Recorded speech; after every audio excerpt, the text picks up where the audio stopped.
సూర్యుడి వేడికి మించి ఏపీలో అంతకు మించిన పొలిటికల్ ఉక్కపోతబోస్తోంది. చాన్నాళ్ల తర్వాత మీడియా ముందుకు వచ్చిన జగన్ కూటమిపై శివాలెత్తిపోయారు. తమపై చేస్తున్న విమర్శలకి కౌంటర్ ఇస్తూ కూటమి పార్టీలపై విరుచుకుపడ్డారు. అటు కూటమి నుంచి కూడా అదే రేంజ్లో రియాక్షన్ వస్తోంది. అమరావతి దగ్గర నుంచి మావిగన్ వరకు, హత్య రాజకీయాల నుంచి పెట్రోల్ రేట్ల వరకు అన్ని అంశాలపై ఏపీలో పొలిటికల్ రచ్చ నడుస్తోంది. వైసీపీ అంటే గొడ్డలి పార్టీ అంటూ విమర్శలు చేస్తున్న టీడీపీకి కౌంటర్ ఇచ్చారు జగన్. ఎవరిది గన్ కల్చర్, ఎవరిది హత్య రాజకీయం అంటూ ప్రశ్నించారు. హత్య రాజకీయాలకు తమ కుటుంబంలో 3 బలయ్యారన్న జగన్ తన తాత రాజారెడ్డిని టీడీపీ నేతలే హత్య చేశారని ఆరోపించారు. టీడీపీ పాలనలోనే వివేక హత్య జరిగిందన్నారు. విలువలు, విశ్వసనీయతతో రాజకీయాలు చేస్తున్నాను కాబట్టే రాజారెడ్డిని చంపిన వాళ్లు ప్రశాంతంగా ఉన్నారన్న జగన్ గొడ్డళ్లు, గుణపాలు ఎవరికి అవసరమో ప్రజలకు తెలుసన్నారు.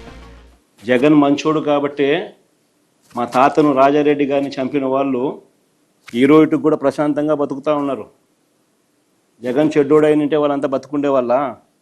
మాకు నేర్పించింది రాజకీయాలు ఎలా చేయాలని మాకు నాన్న నేర్పించింది. హత్యలు చేయమని కాదు, చంద్రబాబు నాయుడు గారి మాదిరి ప్రజలకు మంచి చేసి మంచి పేరు తెచ్చుకొని రాజకీయాలు చేయాలని. అది చంద్రబాబుకు మాకు ఉన్న డిఫరెన్స్. రాజకీయాల్లో ఎవరికి కుట్రలు అవసరమో, ఎవరికి కుట్రలు, గొడ్డళ్ళు, గుణపాలు అవసరమో ప్రజలకు బాగా తెలుసు. జగన్ వ్యాఖ్యలకు కౌంటర్ ఇచ్చారు కూటమి నేతలు. రాజశేఖర రెడ్డి మరణంతో లబ్ధి ఎవరికి జరిగిందో అందరికీ తెలుసన్న మంత్రి సత్యకుమార్ నేరపూరిత రాజకీయాలు చేస్తున్నారు కాబట్టి జగన్ ఆత్మరక్షణలో పడ్డారంటూ విమర్శించారు.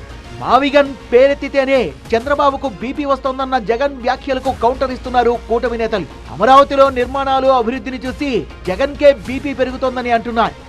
మావిగన్ అంటే ఎవరో భయపడతారనో నవ్వుతున్నారు జనం. ఇదేదో పిచ్చెక్కింది అనుకుంటున్నారు. 3 రోడ్లు గీతలు గీచి మావిగన్ అంటే అది రాజధాని అవుతుందా? దయచేసి పవన్ కళ్యాణ్ గారికి ఉన్న సంస్కారం, ఆయనకున్న ఓపికని మీరు బలహీనత అనుకుంటే చాలా పొరపాటు. కూటమి ప్రభుత్వం అధికారంలోకి వచ్చి 2 ఏళ్లైంది, కానీ ఇంతవరకు సూపర్ 6 అమలు కాలేదు. పైగా పెట్రోల్, డీజిల్ రేట్లు తగ్గిస్తామని అప్పుడు హామీ ఇచ్చి ఇప్పుడు పెంచారంటూ ఆరోపించారు జగన్.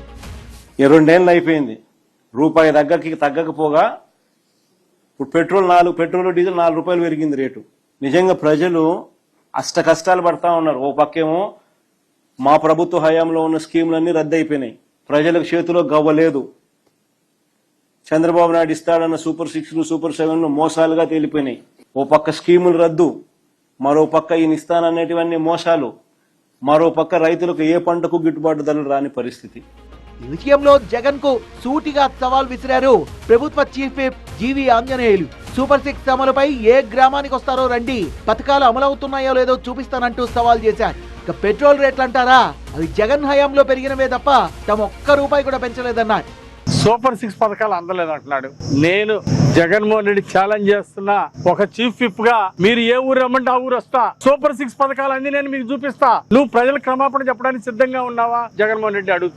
సూపర్ 6 పథకాలు అమ్మలేదని నిస్సిగ్గుగా మాట్లాడటం సిగ్గులేదా? మహిళలు బస్సుల్లో ఉచిత ప్రయాణం వెళ్తుంటే చూడలేదా? 3 గ్యాస్ సిలిండర్లు అందుకుంటే కనపడలేదా? తల్లికి వందన పథకం ప్రతి బిడ్డ, చదువుకునే బిడ్డ, ఒక తల్లికి 4 బిడ్డలున్నా 5 బిడ్డలున్నా ఈరోజు తల్లికి వందనం అందుకుంటుంటే నీ కంటికి కనపడలేదా? మీ టైంలో కల్తీ మద్యం అమ్మి ఈ రోజు ఎన్డీఏ ప్రభుత్వం మీద దుష్ప్రచారం చేయటం సిగ్గుసేడు కదా.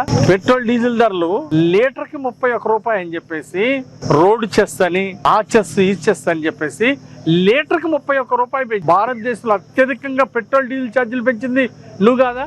కొత్తగా జగన్ వ్యాఖ్యలతో ఏపీలో మరోసారి పొలిటికల్ హీట్ రాజుకుంది.